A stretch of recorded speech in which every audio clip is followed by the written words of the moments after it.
আমার হাতে কি বলো দেখি। তোমরা সবাই মনে মনে বলতেছো যে এটা তো তরমুজ, এটা আবার বলার কি, আমরা সবাই তরমুজ খেয়েছি।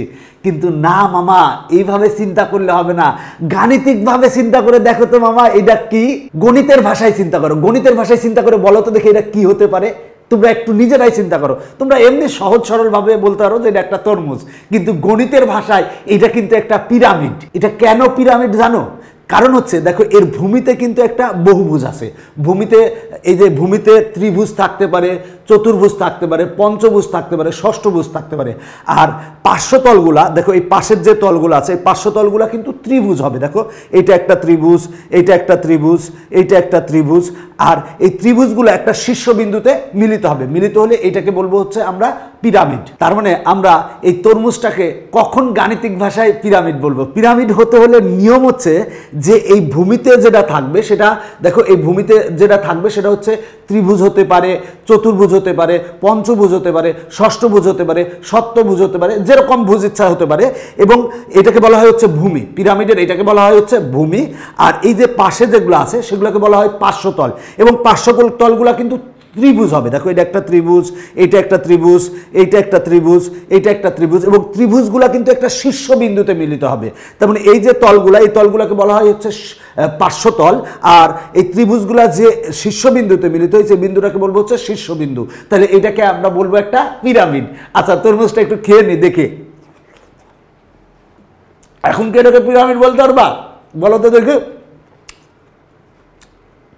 মজা আছে তরমুজটা। আচ্ছা এবার কি পিরামিড বলতে পারবা? না, এখন কিন্তু পিরামিড নাই। কেন পিরামিড নাই? কারণ এই যে পার্শ্বতলগুলো কিন্তু একটা শীর্ষবিন্দুতে মিলিত হবে। শীর্ষবিন্দুতে মিলিত হলেই কিন্তু এটা পিরামিড বলবো। দেখো এইটা কিন্তু পিরামিড হবে, কিন্তু এইটা পিরামিড হবে না। কেন হবে না? কারণ এর কিন্তু শীর্ষবিন্দু নাই। পার্শ্বতলগুলা একটা শীর্ষবিন্দুতে মিলিত হবে।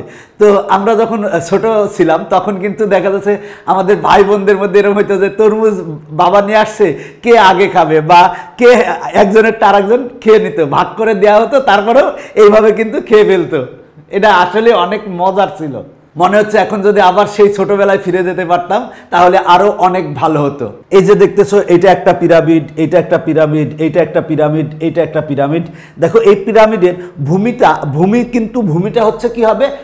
ত্রিভুজ হতে পারে, চতুর্ভুজ হতে পারে বা পঞ্চভুজ হতে পারে। আর পার্শ্বতলগুলা কিন্তু হবে কি? ত্রিভুজ। দেখো এইটা ত্রিভুজ, এই পার্শ্বতল ত্রিভুজ। এবং পার্শ্বতলগুলা কিন্তু একটা শীর্ষবিন্দুতে মিলিত হবে। দেখো পার্শ্বতলগুলা কিন্তু একটা শীর্ষবিন্দুতে মিলিত হয়েছে, তাই এগুলা হচ্ছে পিরামিড। এখনকার পর্বে আমি তোমাদের পিরামিড নিয়ে বিস্তারিত আলোচনা করব। আমি সুমন রেজা তোমাদের সামনে হাজির হয়েছি টেকনিক ইজি এডুকেশনের পক্ষ থেকে। তোমাদের গণিতকে সহজ করার জন্য আমি একটি বই রচনা করেছি। বইটির নাম হচ্ছে স্কুল ম্যাথমেটিক্স। স্কুল ম্যাথমেটিক্স বইটি হচ্ছে নবম শ্রেণীর গণিতের পূর্ণাঙ্গ শিক্ষা সহায়ক বই। তোমাদের পাঠ্য বইয়ের A to Z কিন্তু স্কুল ম্যাথমেটিক্স বইটিতে আছে। এবং স্কুল ম্যাথমেটিক্স বইটির কিন্তু বাংলা এবং ইংরেজি দুই ভার্সনই প্রকাশ করা হয়েছে। স্কুল ম্যাথমেটিক্স বইটি প্রকাশ করেছে গণিতের জন্য জনপ্রিয় রূপন্তী প্রকাশনী থেকে।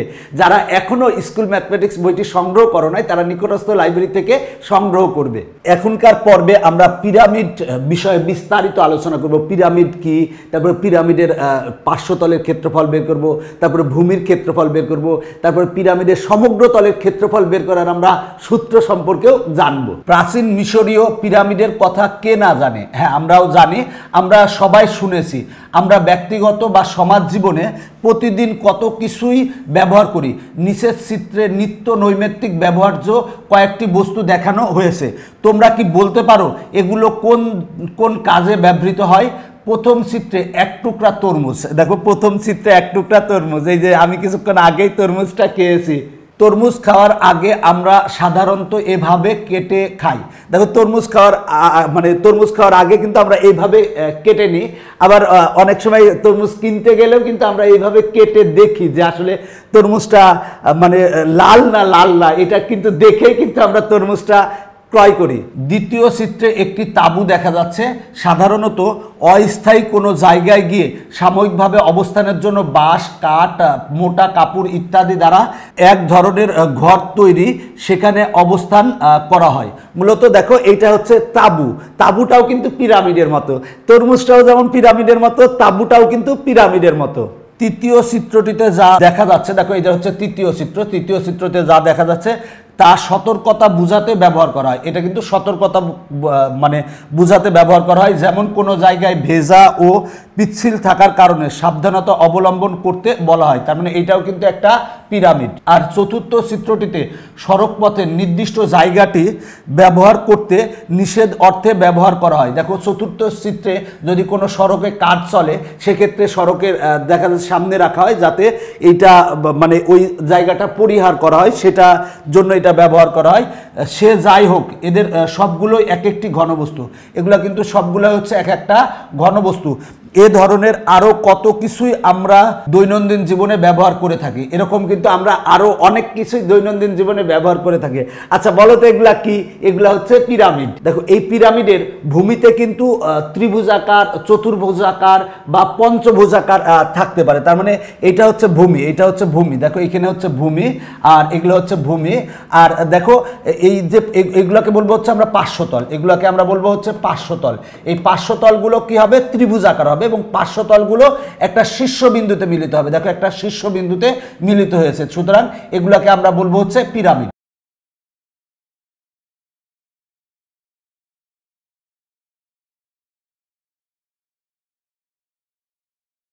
তবে উপরের বস্তুগুলোর বিশেষ বৈশিষ্ট্য হলো প্রত্যেকটি বস্তুর ভূমিতল একটি ত্রিভুজাকার, চতুর্ভুজাকার বা অন্য যে কোনো বহুভুজাকার। তার মানে দেখো এখানে বলেই দিয়েছে যে উপরের যে বস্তুগুলো আমরা দেখলাম সেগুলোর বিশেষ বৈশিষ্ট্য হলো প্রত্যেকটি বস্তুর ভূমিতল, মানে ভূমিতে যে তলটা আছে সেটা হচ্ছে ভূমিতল একটি কি ত্রিভুজাকার হতে পারে, চতুর্ভুজাকার হতে পারে বা অন্য যে কোনো বহুভুজাকার হতে পারে। আর পার্শ্বতলগুলো প্রত্যেকটি ত্রিভুজাকৃতি। তার মানে পার্শ্বতলগুলো অবশ্যই কি হবে? ত্রিভুজ আকৃতির হবে। তাহলে তাছাড়া এই ত্রিভুজ আকৃতির পার্শ্বতলগুলো একটি শীর্ষবিন্দুতে মিলিত হয়। দেখো যে পার্শ্বতলগুলো ত্রিভুজ আকৃতির সেগুলো কিন্তু একটা শীর্ষবিন্দুতে কিন্তু মিলিত হয়, আমি কিছুক্ষণ আগেই সেটা বলেছি। এ ধরনের ঘনবস্তুর নাম কি তোমরা বলতে পারবে? অবশ্যই বলতে পারবো, কারণ আমরা তো অনেক আগেই বলে দিয়েছি এ ধরনের ঘনবস্তুর নাম হচ্ছে পিরামিড। তার মানে এই ধরনের যে ঘনবস্তুগুলো দেখলা সেগুলো হচ্ছে পিরামিড। আবারও পিরামিড সম্পর্কে বলতেছি, তার মানে ভূমিতে যে তলটা থাকবে সেটা হবে হচ্ছে ত্রিভুজাকার, চতুর্ভুজাকার অথবা যে কোনো বহুভুজ থাকতে পারে। এবং পার্শ্বতল, এই যে এগুলো হচ্ছে পার্শ্বতল, এই পার্শ্বতলগুলো কি হবে? দেখো আমি তরমুজ দিয়ে বুঝাচ্ছি, সেটা হলো যে এটা হচ্ছে পার্শ্বতল আর এটা হচ্ছে ভূমি। দেখো ভূমিতে কি থাকবে? ভূমিতে থাকবে হচ্ছে ত্রিভুজাকার থাকতে পারে, চতুর্ভুজাকার থাকতে পারে, পঞ্চভুজাকার থাকতে পারে, যে কোনো বহুভুজ থাকতে পারে। এবং পার্শ্বতলগুলা কি হবে?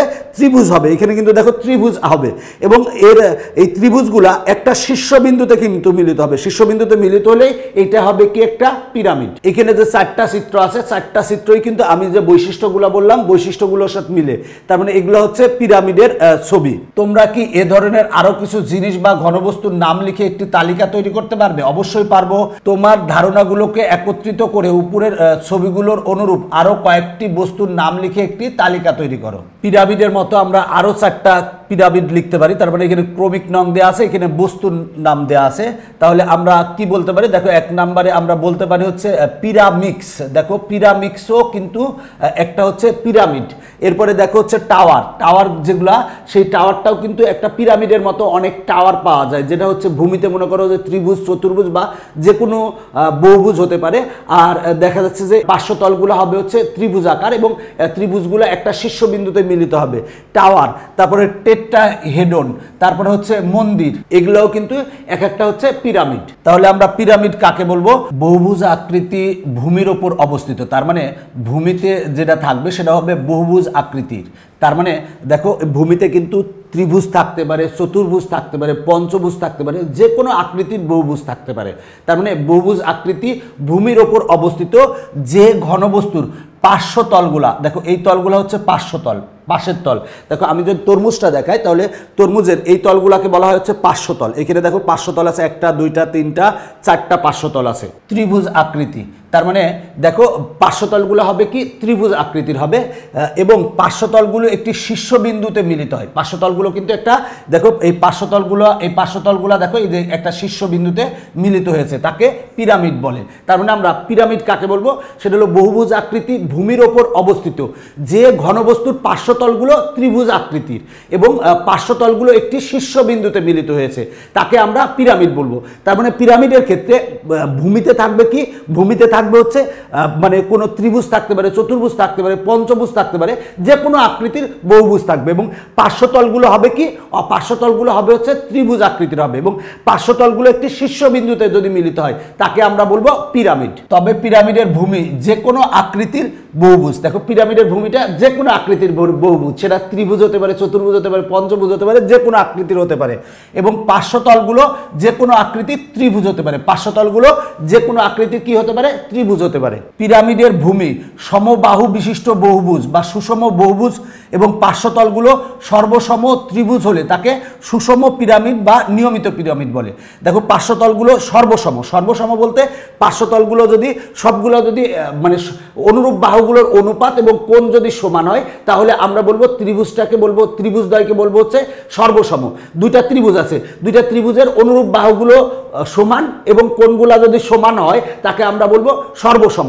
এখন বলা আছে যে পিরামিডের ভূমিতে যে বহুভুজ আছে সেই বহুভুজের বাহুগুলা যদি মনে করো যে সমান হয় এবং পার্শ্বতলগুলো যদি সর্বসম ত্রিভুজ হয় তাকে আমরা বলবো সুষম পিরামিড বা নিয়মিত পিরামিড। দেখো এই পিরামিডটার ক্ষেত্রে আমার ভূমিতে বাহু আছে 1টা 2টা 3টা 4টা 5টা, এই বাহুগুলা যদি সবগুলা সমান হয় এবং এই যে পার্শ্বতল আছে, এই যে পার্শ্বতল আছে এখানে পার্শ্বতলেও তুমি 5টা পাবা, এরকম যে পার্শ্বতলগুলো আছে পার্শ্বতলগুলো যদি সর্বসম হয় মানে সর্বসম ত্রিভুজ হয় তাহলে আমরা এই পিরামিডকে আমরা বলবো সুষম পিরামিড বা নিয়মিত পিরামিড। বস্তুত সুষম পিরামিড বা নিয়মিত পিরামিড খুবই দৃষ্টিনন্দন, মানে সুষম পিরামিড বা নিয়মিত পিরামিড দেখতে কিন্তু খুবই সুন্দর লাগে আসলে, যেমন তরমুজটা দেখতে কত সুন্দর লাগতেছে।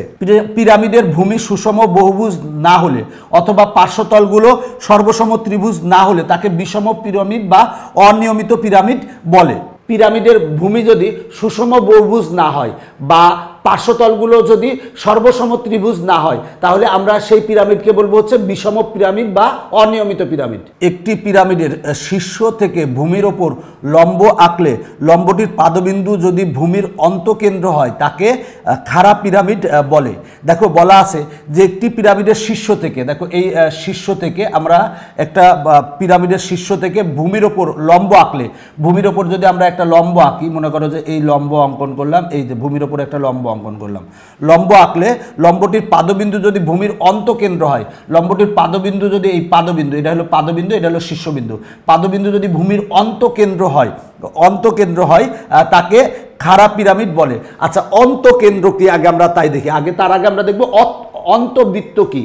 দেখো আমরা একটা ত্রিভুজ অঙ্কন করেছি, করে এর ভিতরে একটা বৃত্ত অঙ্কন করেছি, যে বৃত্তটা কিন্তু এই ত্রিভুজের 3টা বাহুকেই কিন্তু স্পর্শ করেছে। যদি স্পর্শ করে তাহলে আমরা এই যে বৃত্তটা, এই ত্রিভুজের ভিতরেই কিন্তু আমরা বৃত্তটা অঙ্কন করেছি এবং এই যে ত্রিভুজের প্রতিটি বাহুকে কিন্তু স্পর্শ করেছে, তাহলে এই বৃত্তটাকে আমরা বলবো অন্তবৃত্ত এবং এই বৃত্তের ব্যাসার্ধকে আমরা বলবো হচ্ছে অন্তবৃত্তের ব্যাসার্ধ, আর এই বৃত্তের কেন্দ্রকে আমরা বলবো হচ্ছে অন্তকেন্দ্র।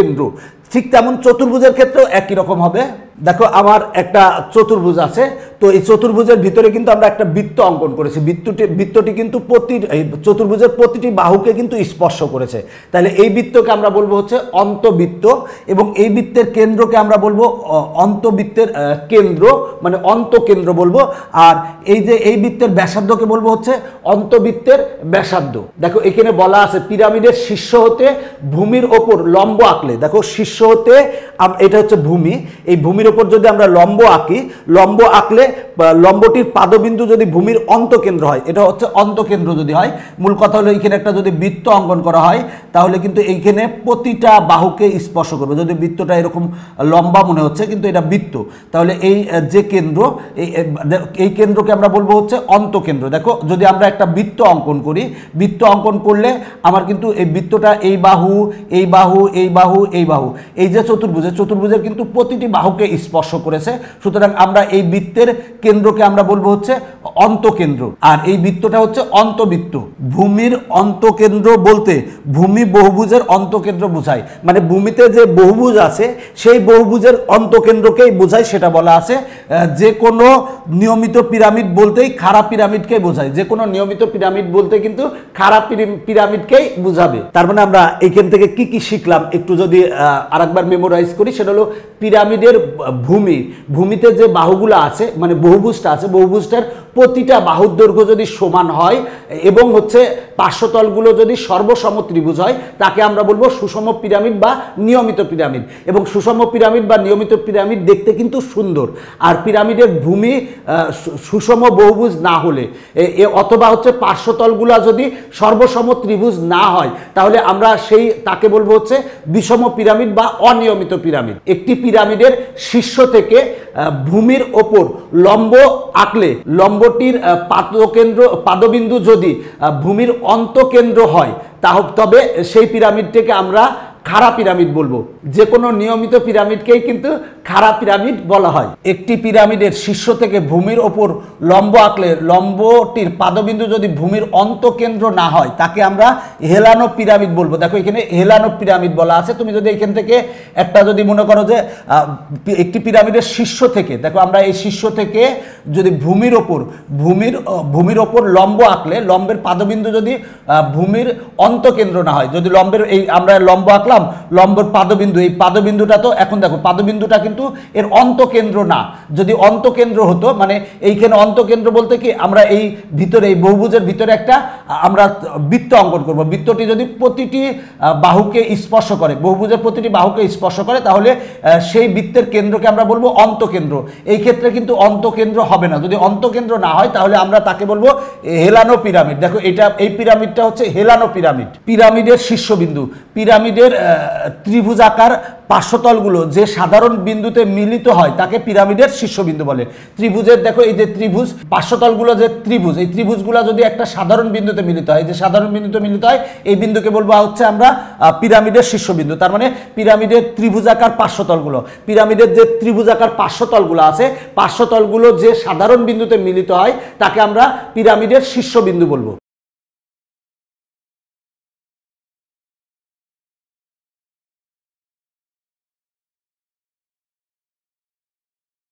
পিরামিডের ভূমি, যে ভূমির ওপর পিরামিড অবস্থিত তাকে পিরামিডের ভূমি বলে। তার মানে এই যে ভূমির ওপর অবস্থিত হবে পিরামিডটা, সেই ভূমিকে আমরা বলবো পিরামিডের ভূমি। পিরামিডের ভূমি যে কোনো আকারের বহুভুজ হতে পারে, সেটা আমরা আগেই বলেছি। এরপর পিরামিডের উচ্চতা, পিরামিডের শীর্ষ থেকে ভূমির ওপর অঙ্কিত লম্বের দৈর্ঘ্যকে পিরামিডের উচ্চতা বলে। তার মানে দেখো বলা, পিরামিডের শীর্ষ থেকে ভূমির ওপর অঙ্কিত লম্বের দৈর্ঘ্যকে বলা হয় হচ্ছে, এই লম্বের দৈর্ঘ্যটাকে বলবো হচ্ছে পিরামিডের উচ্চতা। এটা কিন্তু তোমাদের অনেক কাজে লাগবে। দেখো পিরামিডের শীর্ষ থেকে ভূমির ওপর অঙ্কিত লম্বের দৈর্ঘ্যকে বলবো হচ্ছে আমরা পিরামিডের উচ্চতা। তার মানে এটা হচ্ছে পিরামিডের উচ্চতা। দেখো এটা হচ্ছে পিরামিডের উচ্চতা। শীর্ষ থেকে ভূমির ওপর অঙ্কিত লম্বের দৈর্ঘ্যকে আমরা বলবো হচ্ছে পিরামিডের উচ্চতা। এটা কিন্তু অনেক কাজে লাগবে। পিরামিডের হেলানো উচ্চতা, পিরামিডের শীর্ষ থেকে ত্রিভুজের ভূমির ওপর অঙ্কিত লম্বের দৈর্ঘ্যকে পিরামিডের হেলানো উচ্চতা বলে। এই হেলানো উচ্চতা এবং পিরামিডের উচ্চতা, এই দুইটা কিন্তু অনেক কাজে লাগবে। তারপরে হেলানো উচ্চতা কাকে বলে? পিরামিডের শীর্ষ থেকে ত্রিভুজের ভূমির ওপর অঙ্কিত লম্বের দৈর্ঘ্যকে পিরামিডের হেলানো উচ্চতা বলে। তার মানে আমরা দেখো এ হচ্ছে ত্রিভুজ, এই ত্রিভুজ আমরা পিরামিডের শীর্ষ থেকে, শীর্ষ বলতে এটা হচ্ছে ত্রিভুজ, এটা হচ্ছে ত্রিভুজ। এই ত্রিভুজের ক্ষেত্রে আমরা এই পিরামিডের শীর্ষ থেকে ত্রিভুজের ভূমির ওপর অঙ্কিত লম্বের দৈর্ঘ্যকে, এই যে অঙ্কিত লম্বের দৈর্ঘ্যকে আমরা বলবো কি, এই দৈর্ঘ্যকে বলবো হচ্ছে আমরা বলবো হচ্ছে হেলানো উচ্চতা। তারপরে পিরামিডের হেলানো উচ্চতা কাকে বলে? সেটা হলো পিরামিডের শীর্ষ থেকে ত্রিভুজের ভূমির ওপর অঙ্কিত লম্বের দৈর্ঘ্যকে আমরা বলবো হচ্ছে পিরামিডের হেলানো উচ্চতা। তাহলে এই ক্ষেত্রে হেলানো উচ্চতাটা কোনটা হবে? দেখো পিরামিডের শীর্ষ থেকে ত্রিভুজের দেখো ভূমির ওপর অঙ্কিত লম্বের দৈর্ঘ্যকে আমরা, এই দৈর্ঘ্যটাকে বলবো হচ্ছে আমরা হেলানো উচ্চতা। হেলানো উচ্চতাকে এল দ্বারা প্রকাশ করা হয়। আর এই যে এইটাকে আমরা বলবো হচ্ছে পিরামিডের উচ্চতা। এই যে শীর্ষ হতে, মনে করো শীর্ষ হতে বহুভুজের ওপর অঙ্কিত লম্বের দৈর্ঘ্যকে বলবো হচ্ছে আমরা উচ্চতা, পিরামিডের উচ্চতা। আর পিরামিডের শীর্ষ থেকে মানে এই যে কোনো ত্রিভুজের ওপর এই যে পার্শ্বতলগুলো ত্রিভুজ, এই ত্রিভুজের ওপর অঙ্কিত লম্বের দৈর্ঘ্যকে বলবো আমরা হেলানো উচ্চতা। এটা হবে হেলানো উচ্চতা, আর এটা হবে পিরামিডের উচ্চতা। এইখান থেকে যদি আবার একটা বাহু টানো এই ত্রিভুজের, এইটাও কিন্তু আমার হেলানো উচ্চতা। দেখো এটা হচ্ছে হেলানো উচ্চতা। পিরামিডের ধার, পিরামিডের শীর্ষবিন্দু ও ভূমির যে কোনো কৌণিক বিন্দুর সংযোজক রেখাংশ পিরামিডের এক একটি ধার। তাছাড়া ভূমির বাহুগুলো পিরামিডের ধার। তার মানে এইটা হচ্ছে পিরামিডের ধার, তারপরে এইটা হচ্ছে পিরামিডের ধার, তারপরে বলতে পারো এইটা হচ্ছে পিরামিডের ধার, তারপরে এইটা হচ্ছে পিরামিডের ধার। তাছাড়া ভূমিতে যেগুলা সেগুলোকেও পিরামিডের ধার বলতে পারো, এগুলোকে বলতে পারো পিরামিডের ধার। তারপরে পিরামিডের ধার কাকে বলে? পিরামিডের শীর্ষবিন্দু ও ভূমির, দেখো পিরামিডের শীর্ষবিন্দু ও ভূমির যে কোনো কৌণিক বিন্দু সংযোজক রেখাংশ পিরামিডের একটি ধার। তার মানে শীর্ষবিন্দু থেকে এই যে রেখাংশ, এই রেখাংশটা হচ্ছে পিরামিডের ধার, এটা হচ্ছে পিরামিডের ধার, আবার এগুলো হচ্ছে পিরামিডের ধার। তাছাড়া ভূমির বাহুগুলো পিরামিডের ধার। তার মানে ভূমির যে বাহুগুলো আছে সেই বাহুগুলোকে আমরা পিরামিডের ধার বলবো। যে কোনো পিরামিডের ভূমির বাহুর সংখ্যা ও পার্শ্বতলের সংখ্যা সমান। দেখো যে কোনো পিরামিডের তুমি ভূমিতে যে কয়টা বাহু পাবা, দেখো ভূমিতে যে কয়টা বাহু পাবা সেই কয়টা কিন্তু তুমি পার্শ্বতল পাবা। সেটাই বলা আছে যে কোনো পিরামিডের ভূমির বাহুর সংখ্যা পার্শ্বতলের সংখ্যা সমান। তাহলে ভূমিতে বাহু আছে কয়টা? 1টা 2টা 3টা 4টা 5টা। তার মানে পার্শ্বতলও তুমি পাবা হচ্ছে 5টা। তাহলে এইখানে দেখো তো, সেটা হলো ভূমিতে বাহু আছে কয়টা? ভূমিতে বাহু আছে 1টা 2টা 3টা 4টা। তার মানে তুমি পার্শ্বতল পাবা হচ্ছে 4টা, 1টা 2টা 3টা 4টা। দেখো এখানে ভূমিতে বাহু আছে কয়টা? 1টা 2টা 3টা 4টা। তার মানে ভূমিতে বাহু আছে 4টা, তার মানে পার্শ্বতল পাবা কিন্তু 4টা, 1টা পার্শ্বতল 2টা পার্শ্বতল 3টা পার্শ্বতল 4টা পার্শ্বতল। দেখো এই যে তরমুজ, এই তরমুজটার ক্ষেত্রে ভূমিতে বাহু আছে কয়টা? 1টা 2টা 3টা 4টা, 4টা বাহু আছে ভূমিতে। তার মানে পার্শ্বতল আছে 4টা, 1টা 2টা 3টা 4টা, সেটাই কিন্তু বলা আছে। তার মানে ভূমিতে যতগুলা বাহু থাকবে পার্শ্বতলও ততগুলা থাকবে। কিন্তু ধারের সংখ্যা হবে এর ভূমি বহুভুজের বাহুর সংখ্যা বা পার্শ্বতলের সংখ্যার দ্বিগুণ। তার মানে আমার এইখানে দেখো সেটা হলো যে ধার কয়টা থাকবে, মানে ধারের সংখ্যা কয়টা থাকবে। ভূমিতে যতগুলা বাহু আছে তার দ্বিগুণ হবে। তার মানে যদি মনে করো যে এইখানে ভূমিতে বাহু আছে 1টা 2টা 3টা 4টা, তাহলে ধার কয়টা হবে? ধার হবে কিন্তু 8টা, তার দ্বিগুণ হবে ধার। দেখো ধার 8টা কেমনে? এই একটা ধার, এ একটা ধার, এ একটা ধার, এ একটা ধার। তাহলে 4টা হলো 5টা 6টা 7টা 8টা। তার মানে ভূমিতে যতগুলা বাহু থাকবে ধারের সংখ্যা হবে তার দ্বিগুণ। যদি বাহু থাকে 4টা তাহলে ধার হবে হচ্ছে 8টা। ভূমিতে বাহু থাকে যদি 5টা তাহলে ধার হবে হচ্ছে 10টা। আবার এই অন্যভাবে বলতে পারো, পার্শ্বতলগুলো যদি পার্শ্বতল থাকে 6টা তাহলে ধার হবে কিন্তু 6 দুগুণে 12টা, দ্বিগুণ হবে কিন্তু। মানে এক্ষেত্রে মানে ধার হবে হচ্ছে ভূমিতে যতগুলো বাহু থাকবে তার দ্বিগুণ, অথবা এটাও বলতে পারো যে ধার হবে হচ্ছে যতগুলো পার্শ্বতল থাকবে তার দ্বিগুণ হবে। তাহলে আমরা এখানে যেগুলো পড়লাম সেগুলো যদি একবারে সংক্ষেপে বলতে চাই, তাহলে পিরামিডের শীর্ষবিন্দু কি হবে? সেটা হলো পিরামিডের ত্রিভুজাকার পার্শ্বতলগুলো যে সাধারণ বিন্দুতে মিলিত হয় তাকে পিরামিডের শীর্ষবিন্দু বলে। এই যে পার্শ্বতলগুলো এই একটা সাধারণ বিন্দুতে মিলিত হয়েছে, তাই এটাকে বলবো হচ্ছে পিরামিডের হচ্ছে শীর্ষবিন্দু। আর পিরামিডের ভূমি কাকে বলবো? যে ভূমির ওপর পিরামিডটি অবস্থিত তাকে পিরামিডের ভূমি বলবো। এটা হচ্ছে পিরামিডের ভূমি। দেখো এটা হচ্ছে পিরামিডের ভূমি, এই ভূমির ওপর কিন্তু পিরামিডটা অবস্থিত, তাই তাকে বলবো হচ্ছে আমরা পিরামিডের ভূমি। পিরামিডের উচ্চতা কাকে বলবো? পিরামিডের শীর্ষ থেকে ভূমির ওপর অঙ্কিত লম্বের দৈর্ঘ্যকে আমরা পিরামিডের উচ্চতা বলবো। তার মানে শীর্ষ থেকে ভূমির ওপর অঙ্কিত লম্ব দৈর্ঘ্যকে আমরা বলবো হচ্ছে এটা হচ্ছে পিরামিডের উচ্চতা। তার মানে শীর্ষ থেকে ভূমির ওপর অঙ্কিত লম্বের দৈর্ঘ্যকে আমরা বলবো হচ্ছে পিরামিডের উচ্চতা। তার মানে আমরা পিরামিডের উচ্চতা পেয়ে গেলাম। এরপর হচ্ছে পিরামিডের হেলানো উচ্চতা। পিরামিডের শীর্ষ থেকে ত্রিভুজের ভূমির ওপর অঙ্কিত লম্বের দৈর্ঘ্যকে বলবো হচ্ছে পিরামিডের হেলানো উচ্চতা। এই একটা ত্রিভুজ, দেখো এই একটা ত্রিভুজ, এই ত্রিভুজ দেখো শীর্ষ থেকে এই ত্রিভুজের ওপর অঙ্কিত লম্বের দৈর্ঘ্যকে আমরা বলবো হচ্ছে হেলানো উচ্চতা। হেলানো উচ্চতা, এটা হচ্ছে হেলানো উচ্চতা, আর এটা হচ্ছে উচ্চতা। মূল কথা, শীর্ষ থেকে ভূমির ওপর অঙ্কিত লম্বের দৈর্ঘ্যকে আমরা বলবো হচ্ছে পিরামিডটির উচ্চতা, আর শীর্ষ থেকে ত্রিভুজের ওপর অঙ্কিত লম্বের দৈর্ঘ্যকে আমরা বলবো হচ্ছে সেটাকে বলবো হচ্ছে হেলানো উচ্চতা। পিরামিডের ধার কাকে বলবো? সেটা হলো পিরামিডের শীর্ষবিন্দু ও ভূমির যে কোনো কৌণিক বিন্দুর সংযোজক রেখাকে আমরা বলবো হচ্ছে পিরামিডের এক একটা ধার। তার মানে এগুলো হচ্ছে পিরামিডের ধার। এখানে যে রেখাগুলো দেখতেছো এগুলো হচ্ছে পিরামিডের ধার। ভূমিতে যতগুলা বাহু থাকবে ধারের সংখ্যা হবে হচ্ছে তার দ্বিগুণ। তার মানে এটা হচ্ছে পিরামিডের ধার, আবার এইটা হচ্ছে পিরামিডের একটা ধার, এইটা একটা পিরামিডের ধার, এইটা একটা পিরামিডের ধার, এইটা একটা পিরামিডের ধার, এইটাও পিরামিডের ধার, এইটা পিরামিডের ধার, এইটাও পিরামিডের ধার। এখন পিরামিডের ধারের সংখ্যা হবে কি? ভূমিতে যতগুলা বাহু থাকবে তার দ্বিগুণ হবে। এখন ভূমিতে বাহু যদি থাকে 3টা, তাহলে ধার হবে হচ্ছে কয়টা? 6টা, দ্বিগুণ হবে যেহেতু। তাহলে পিরামিড বিশ্লেষণ করলে একটি পিরামিডের যে সকল উপাদান পাওয়া যায় তাহলে একটা শীর্ষবিন্দু আমরা পাই, তারপরে একটা ভূমিতে কি পাই? বহুভুজ আকার ভূমি পাই। তার মানে একটি বহুভুজ আকার ভূমি পাই, কমপক্ষে 3 বা 3-এর অধিক ত্রিভুজ আকার পার্শ্বতল পাই। কমপক্ষে 3 বা 3-এর অধিক কি পাচ্ছি? ত্রিভুজ আকার পার্শ্বতল পাই। 3টা পেতে পারি, 4টা পেতে পারি, 5টা পেতে পারি, সেটা কোনো সমস্যা নেই। তবে ভূমিতে যতগুলা বাহু থাকে পার্শ্বতলও কিন্তু ততগুলাই হবে। পিরামিডের ক্ষেত্রফল, আমরা এখন পিরামিডের ক্ষেত্রফল বের করার চেষ্টা করব। পিরামিডের ভূমি ও পার্শ্বতলগুলোর ক্ষেত্রফলই পিরামিডের সমগ্র তলের ক্ষেত্রফল। এখন দেখো, সেটা হলো পিরামিডের ভূমি যেটা ছিল ভূমি এবং পার্শ্বতলগুলোর ক্ষেত্রফলই হচ্ছে পিরামিডের সমগ্র তলের ক্ষেত্রফল। তার মানে আমরা যদি এই তরমুজ যে আমরা স্লাইসটা নিয়েছি এইটার যদি ক্ষেত্রফল বের করতে চাই, তার মানে ভূমির ক্ষেত্রফল বের করব, এরপর পার্শ্বতলগুলোর ক্ষেত্রফল বের করব। এরপরে আমরা এটা সমগ্র তলের ক্ষেত্রফল কি হবে? ভূমির ক্ষেত্রফল যোগ পার্শ্বতলগুলোর ক্ষেত্রফল। মূল কথা ভূমির ক্ষেত্রফল বের করবা। এই ভূমিতে যেটা থাকবে, যদি বহুভুজ মানে চতুর্ভুজ থাকে তাহলে চতুর্ভুজের ক্ষেত্রফল বের করবা, যদি ত্রিভুজ থাকে ত্রিভুজের ক্ষেত্রফল বের করবা। তাহলে ভূমির ক্ষেত্রফল বের করবা, এবার পার্শ্বতলগুলোর ক্ষেত্রফল বের করবা। যেহেতু পার্শ্বতলগুলো ত্রিভুজ, তাহলে পার্শ্বতলগুলোর ক্ষেত্রফল বের করবা।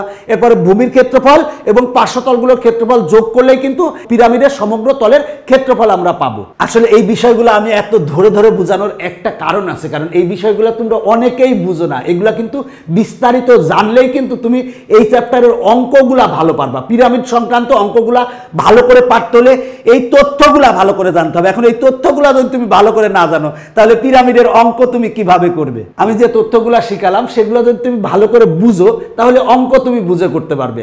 এখন যদি এগুলো ভালো করে না বুঝো, তাহলে কি হবে? তখন কিন্তু তুমি অঙ্ক মুখস্থ করতে হবে। অঙ্ক বুঝে করতে হলে এই যে তথ্যগুলো আমি বললাম, সেই তথ্যগুলা তোমাকে জানতে হবে। পিরামিডের উচ্চতা, পিরামিডের হেলানো উচ্চতা, এগুলো যদি ভালো করে ক্লিয়ার কনসেপ্ট না থাকে, তখন কিন্তু তুমি অঙ্ক সমাধান করতে পারবা না, বা অঙ্ক সমাধান করতে অনেক কষ্ট হবে। এই কারণে কিন্তু এই পর্বটা আমি চেষ্টা করতেছি তোমাদের সুন্দরভাবে বুঝিয়ে করার। যদিও সব পর্বই চেষ্টা করি, কিন্তু এই পর্বের ক্ষেত্রে একটু বেশি ইফোর্ট দেওয়ার চেষ্টা করতেছি। দেখো, ভূমির ক্ষেত্রফল, কারণ পিরামিড বিষয়টা আসলে এর আগের কোনো শ্রেণীতে তোমরা পড়ো নাই, এই শ্রেণীতে নতুন, তাই আমি একটু বেশি করে বোঝানোর চেষ্টা করতেছি। ভূমির ক্ষেত্রফল, এখন ভূমিতে যদি ত্রিভুজ থাকে তার ক্ষেত্রফল বের করবা, চতুর্ভুজ থাকলে ক্ষেত্রফল বের করবা, বা পঞ্চভুজ থাকলে তার ক্ষেত্রফল বের করবা, বা ষষ্ঠভুজ থাকলে সেটার ক্ষেত্রফল বের করবা। তো এখানে বলা আছে ভূমির ক্ষেত্রফল, একটি পিরামিড যে ভূমির ওপর অবস্থিত তার ক্ষেত্রফলই পিরামিডের ক্ষেত্রফল। পিরামিডের ভূমি ত্রিভুজাকার, চতুর্ভুজাকার, পঞ্চভুজাকার বা যে কোনো বহুভুজ আকার হলে প্রথমে তার ক্ষেত্রফল নির্ণয় করতে হবে। মূল কথা, তোমার ভূমিতে যদি ত্রিভুজ থাকে তাহলে ত্রিভুজের ক্ষেত্রফল বের করবা, ভূমিতে যদি চতুর্ভুজ থাকে তাহলে ওই চতুর্ভুজের ক্ষেত্রফল বের করবা, পঞ্চভুজ থাকলে পঞ্চভুজের ক্ষেত্রফল বের করবা। সেটাই বলা আছে। এই ক্ষেত্রে ভূমির ক্ষেত্রফল বলতে ভূমিতে যে আকার থাকবে সেই আকারের ক্ষেত্রফল বের করতে হবে। এবার পার্শ্বতলের ক্ষেত্রফল। এখন আসো আমরা পার্শ্বতলগুলোর ক্ষেত্রফল সম্পর্কে জানবো। পিরামিডের পার্শ্বতলগুলো ত্রিভুজাকার। পার্শ্বতলগুলো কিন্তু আমরা জানি হচ্ছে ত্রিভুজাকার। মনে করি চতুর্ভুজাকার এই পিরামিডের ভূমির বাহুগুলোর দৈর্ঘ্য যথাক্রমে ABCD একক এবং হেলানো উচ্চতা AS। খেয়াল রাখতে হবে প্রত্যেকটি ত্রিভুজের উচ্চতায় হেলানো উচ্চতা। দেখো, পিরামিডের পার্শ্বতলগুলো কিন্তু ত্রিভুজ আকার, এই পার্শ্বতলগুলো কিন্তু ত্রিভুজ আকার। দেখো, শীর্ষ হতে দেখো ত্রিভুজের ভূমির ওপর অঙ্কিত লম্বের দৈর্ঘ্যকে আমরা বলবো হচ্ছে হেলানো উচ্চতা। তো এই ক্ষেত্রে দেখো, আমার এই ত্রিভুজের ক্ষেত্রে হেলানো উচ্চতা হবে এইটা, আবার এই ত্রিভুজের ক্ষেত্রে এই ত্রিভুজের ক্ষেত্রে হেলানো উচ্চতা হবে হচ্ছে, মনে করো যে এইটা, আবার এই ত্রিভুজের ক্ষেত্রে হেলানো উচ্চতা হবে হচ্ছে এইটা হচ্ছে হেলানো উচ্চতা হবে। তাহলে এখন দেখো এই পিরামিডটা হচ্ছে চতুর্ভুজ আকার পিরামিড। কেন? কারণ ভূমিতে বাহু আছে হচ্ছে 4টা এবং তলও আছে 4টা। তার মানে আমরা এই বাহুর দৈর্ঘ্যকে এ ধরলাম, এই বাহুর দৈর্ঘ্যকে বি ধরলাম, এই বাহুর দৈর্ঘ্যকে সি ধরলাম, আর এই বাহুর দৈর্ঘ্যকে আমরা ডি ধরলাম। তার মানে এই বাহুকে এ, এই বাহুকে বি, এই বাহুকে সি আর এই বাহুকে ডি ধরেছি। আর দেখো এই ত্রিভুজের ক্ষেত্রে আমার শীর্ষ থেকে এই ত্রিভুজের ভূমির ওপর অঙ্কিত লম্বের দৈর্ঘ্যকে আমরা এস ধরেছি। আর এই ত্রিভুজের ক্ষেত্রে শীর্ষ থেকে ভূমির ওপর অঙ্কিত লম্বের দৈর্ঘ্য, লম্বের দৈর্ঘ্যকে আমরা হেলানো উচ্চতা বলি, এই হেলানো উচ্চতাকে আমরা এল ধরেছি। তো এখানে কিন্তু বলা আছে প্রত্যেকটি ত্রিভুজের উচ্চতায় হেলানো উচ্চতা। তাহলে এই ত্রিভুজের ক্ষেত্রে দেখো শীর্ষ থেকে ভূমির ওপর অঙ্কিত লম্বের দৈর্ঘ্য, এই লম্বের দৈর্ঘ্যকে আমরা বলবো হচ্ছে এটা হচ্ছে হেলানো উচ্চতা। আর এই ত্রিভুজের ক্ষেত্রে আমরা যদি ত্রিভুজ এইটা বিবেচনা করি, দেখো এই ত্রিভুজের ক্ষেত্রে কি পাবো? শীর্ষ থেকে ভূমির ওপর অঙ্কিত লম্বের দৈর্ঘ্য ও ভূমির ওপর অঙ্কিত লম্বের দৈর্ঘ্যকে আমরা বলবো হেলানো উচ্চতা। তার মানে এইটা এস হলে এইটাও এস হবে। আর এইখানে কিন্তু কোণ উৎপন্ন হবে হচ্ছে 90 ডিগ্রি। অতএব পিরামিডের পার্শ্বতলের ক্ষেত্রফল, তাহলে আমরা পিরামিডের পার্শ্বতল, এই পার্শ্বের ক্ষেত্রফল কত পাবো? আমরা দেখো আমার এই পার্শ্বের যে তল আছে এই তলটা হচ্ছে ত্রিভুজ আকার। তার মানে ত্রিভুজের ক্ষেত্রফল কি? হাফ গুণ ভূমি গুণ উচ্চতা। তাহলে আমরা লিখতে পারি হাফ গুণ ভূমি কত? ভূমি হচ্ছে দেখো এইটা হচ্ছে ভূমি, তার মানে ভূমি হচ্ছে এ, তার মানে ভূমি হচ্ছে এ। আর উচ্চতা মানে হেলানো উচ্চতা কত দেওয়া আছে? এখানে এস বলা আছে, তার মানে ইন্টু এস। তার মানে আমরা এই ত্রিভুজের ক্ষেত্রফল বের করলাম। এবার এই ত্রিভুজের ক্ষেত্রফল বের করব। এই ত্রিভুজের ক্ষেত্রফল কি হবে? দেখো যেহেতু পিরামিডের পার্শ্বতলের ক্ষেত্রফল, তার মানে পার্শ্বতলগুলোর ক্ষেত্রফলের ক্ষেত্রে, তাহলে এই ত্রিভুজের ক্ষেত্রফল যোগ এই ত্রিভুজের ক্ষেত্রফল যোগ এই ত্রিভুজের ক্ষেত্রফল যোগ এই ত্রিভুজের ক্ষেত্রফল হবে। তাহলে আমরা এই ত্রিভুজের ক্ষেত্রফল বের করব। তাহলে আমরা যদি অন্য কালি দিয়ে দেখাই, তাহলে এখন দেখো এই ত্রিভুজের আমরা ক্ষেত্রফল বের করব। এই ত্রিভুজের ক্ষেত্রফল যদি বের করতে চাই, তাহলে আমরা ত্রিভুজের ক্ষেত্রফল সমান কি জানি? হাফ গুণ ভূমিতে যে বাহু আছে সেই বাহুটা কি? বি। হাফ গুণ ভূমি গুণ উচ্চতা, তার মানে উচ্চতা বলতে হেলানো উচ্চতা, এই উচ্চতাটা বোঝাবে। তার মানে উচ্চতা হচ্ছে এস, তার মানে গুণ হচ্ছে এস। তাহলে এবার এই ত্রিভুজের ক্ষেত্রে দেখো আমরা অন্য কালার দিয়ে দেখালাম। এই ত্রিভুজটার ক্ষেত্রে এখন যদি ক্ষেত্রফল বের করি, তাহলে কি হবে? হাফ গুণ ভূমি হচ্ছে সি, তার মানে আর উচ্চতা মানে এখানকে পার্শ্বতল, দেখো এটা হচ্ছে উচ্চতা বলতে হেলানো উচ্চতা বোঝাবে, তার মানে উচ্চতা হবে হচ্ছে এস। আর এই ত্রিভুজের ক্ষেত্রে, এই ত্রিভুজের ক্ষেত্রে আমার হাফ গুণ ভূমি কত? ভূমি হচ্ছে ডি, আর এর মানে এর উচ্চতা হবে হচ্ছে এস। তাহলে প্রত্যেকটাতে কমন আছে কি? হাফ এস কমন আছে। দেখো প্রত্যেকটাতে হাফ আছে। তাহলে হাফ কমন নিলাম এবং এস আছে। এসটাকে আমরা এই পাশে লিখলাম। থাকবে কত? A plus B plus C plus D থাকবে। তার মানে A plus B plus C plus D থাকবে। তো এখানে হাফ ইন্টু এসটাকে এই পাশে লিখলে কোনো সমস্যা ছিল না? কোনো সমস্যা ছিল না। এসটাকে এখানে লিখলেও যা, এইখানে লিখলেও তাই। তাহলে আমরা পিরামিডের পার্শ্বতলের ক্ষেত্রফল কত পাই? দেখো হাফ ইন্টু, দেখো সেটা হলো যে half into A plus B plus C plus D, A plus B plus C plus D, মানে 4 বাহুকে যোগ করলে আমরা কি পাবো? সেটা হলো ভূমির পরিসীমা পাবো। মানে এই যে ভূমিতে যে চতুর্ভুজ আছে সেই চতুর্ভুজের আমরা পরিসীমা পাবো। তার মানে ভূমির পরিসীমা পাবো ইন্টু এস মানে হেলানো উচ্চতা। এস মানে হচ্ছে হেলানো উচ্চতা। হেলানো উচ্চতাটা কি? সেটা হলো শীর্ষ থেকে ত্রিভুজের ভূমির ওপর অঙ্কিত লম্বের দৈর্ঘ্যকে হেলানো উচ্চতা বলে। তার মানে আমরা পিরামিডের পার্শ্বতলের ক্ষেত্রফলের সূত্র পেলাম হাফ ইন্টু ভূমির পরিসীমা গুণ হেলানো উচ্চতা। পিরামিডের পার্শ্বতলের ক্ষেত্রফল হচ্ছে হাফ ইন্টু ভূমির পরিসীমা গুণ হেলানো উচ্চতা। তাহলে আমরা পিরামিডের সমগ্র তলের ক্ষেত্রফল কি পাবো? সমগ্র তলের ক্ষেত্রফলের ক্ষেত্রে কি হবে? ভূমির ক্ষেত্রফল যোগ পার্শ্বতলগুলোর ক্ষেত্রফল। তাহলে লিখবো ভূমির ক্ষেত্রফল যোগ পার্শ্বতলগুলোর ক্ষেত্রফল। তাহলে ভূমির ক্ষেত্রফল যা ছিল তাই, আর পার্শ্বতলগুলোর ক্ষেত্রফল আমরা কি পেলাম? হাফ ইন্টু ভূমির পরিসীমা ইন্টু হেলানো উচ্চতা। তার মানে আমরা পিরামিডের সমগ্র তলের ক্ষেত্রফল কি পাচ্ছি? সেটা হলো যে ভূমির ক্ষেত্রফল যোগ হচ্ছে পার্শ্বতলগুলোর ক্ষেত্রফল। তাহলে ভূমির ক্ষেত্রফল যোগ পার্শ্বতলের ক্ষেত্রফল আমরা কি পেয়েছি? হাফ ইন্টু ভূমির পরিসীমা ইন্টু হেলানো উচ্চতা। তাহলে হাফ ইন্টু ভূমির পরিসীমা ইন্টু হেলানো উচ্চতা। তার মানে পিরামিডের সমগ্র তলের ক্ষেত্রফলের সূত্র হবে ভূমির ক্ষেত্রফল যোগ হাফ ইন্টু, সেটা হলো যে ভূমির পরিসীমা গুণ হেলানো উচ্চতা। এখন দেখো এইখানে যে আমরা সূত্রটা পেয়েছি, এই সূত্রের মাধ্যমে কিন্তু পিরামিডের সমগ্র তলের ক্ষেত্রফল বের করতে পারবো।